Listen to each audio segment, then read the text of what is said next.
Hello दोस्तों, मैं शगुन स्वागत करती हूं आप सभी का कॉन्स्टिट्यूशनल अमेंडमेंट्स की इस सीरीज में। आज हम बात करेंगे the constitution 42nd amendment act 1976 के बारे में। दोस्तों, आगे बढ़ने से पहले आपको बता दें कि मेरी सभी वीडियो अपडेट्स के लिए आप मेरा टेलीग्राम चैनल ज्वाइन कर सकते हैं। तो आइए शुरू करते हैं। दोस्तों, 25 जून 1975 से 21 मार्च 1977 तक देश में नेशनल इमरजेंसी घोषित की गई थी।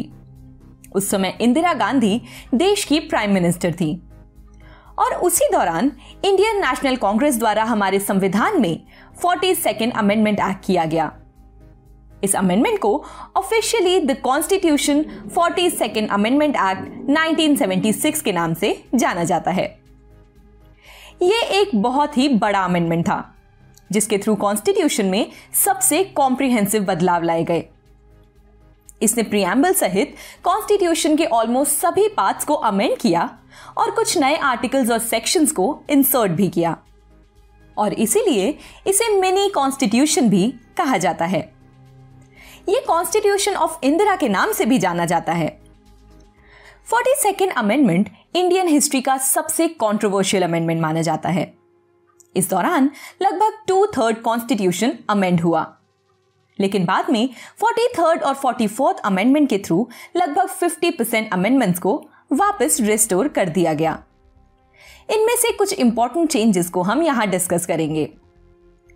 दोस्तों, 1973 में केशवानंद भारती केस में सुप्रीम कोर्ट ने रूल किया कि पार्लियामेंट कॉन्स्टिट्यूशन के बेसिक स्ट्रक्चर को डिस्ट्रॉय नहीं कर सकती, लेकिन 42nd अमेंडमेंट ने सुप्रीम कोर्ट की इस रूलिंग को इनवैलिडेट किया और पार्लियामेंट को जुडिशियल रिव्यू के बिना कॉन्स्टिट्यूशन के किसी भी पार्ट को अमेंड करने की अनरिस्ट्रेन्ड पावर्स दे दी।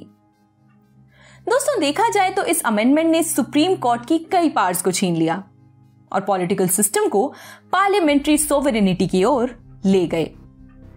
साथ ही साथ इस अमेंडमेंट के थ्रू स्टेट से कुछ पावर्स सेंटर को ट्रांसफर कर दी गई, जिसके चलते इंडिया के फेडरल स्ट्रक्चर भी एरोड हुआ। प्रीएम्बल को भी अमेंड किया गया और इंडिया के डिस्क्रिप्शन को सोवरेन डेमोक्रेटिक रिपब्लिक से sovereign socialist secular democratic republic कर दिया गया। इस अमेंडमेंट ने phrase unity of the nation को unity and integrity of the nation में बदल दिया। 42nd अमेंडमेंट ने आर्टिकल 31C को अमेंड किया, जिसने डीपीएसपी यानी कि directive principles of state policy को प्राइमेसी दी और इन्हें इंप्लीमेंट करने के लिए लाए जाने वाले लॉज को सुप्रीम कोर्ट की स्क्रूटनी से इम्यूनिटी प्रोवाइड की, जिसके चलते यह कहा गया कि इन लॉज को इस ग्राउंड पर इनवैलिडेट नहीं किया जाएगा कि ये फंडामेंटल राइट्स को वॉयलेट करते हैं। साथ ही साथ 42nd अमेंडमेंट ने एक डीपीएसपी को अमेंड किया और 3 न्यू डीपीएसपीज इंसर्ट किए। आर्टिकल 39 में चिल्ड्रन वेलफेयर से रिलेटेड अमेंडमेंट्स की गई। आर्टिकल 39A इंसर्ट किया गया, जो फ्री लीगल एड की बात करता है। आर्टिकल 43A इंसर्ट किया गया, जिसमें इंडस्ट्रीज की मैनेजमेंट में वर्कर्स के पार्टिसिपेशन की बात की गई, और आर्टिकल 48A जिसमें एनवायरनमेंट के प्रोटेक्शन और इंप्रूवमेंट और फॉरेस्ट और वाइल्ड लाइफ के सेफगार्ड की बात की गई, वो भी ऐड हुआ।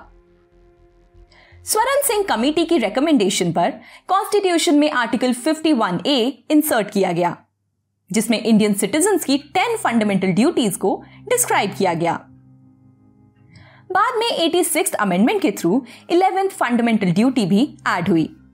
आर्टिकल 74 में अमेंडमेंट किया गया और कहा गया कि ये काउंसिल ऑफ मिनिस्टर्स फॉर्म की जाएगी, जिसे प्राइम मिनिस्टर हेड करेंगे। ये काउंसिल प्रेसिडेंट को एडवाइस करेगी और प्रेसिडेंट को उसके अकॉर्डिंग ही एक्ट करना होगा। पहले नेशनल इमरजेंसी पूरे देश में एक साथ ही लगाई जा सकती थी, लेकिन 42nd अमेंडमेंट ने नेशनल इमरजेंसी को इंडिया के किसी एक पार्ट में लगाने के लिए भी फैसिलिटेट किया। तो दोस्तों, यही थे 42nd अमेंडमेंट एक्ट के कुछ मेजर पॉइंट्स। मिलते हैं अगले वीडियो में एक और अमेंडमेंट के साथ। Thank you for watching.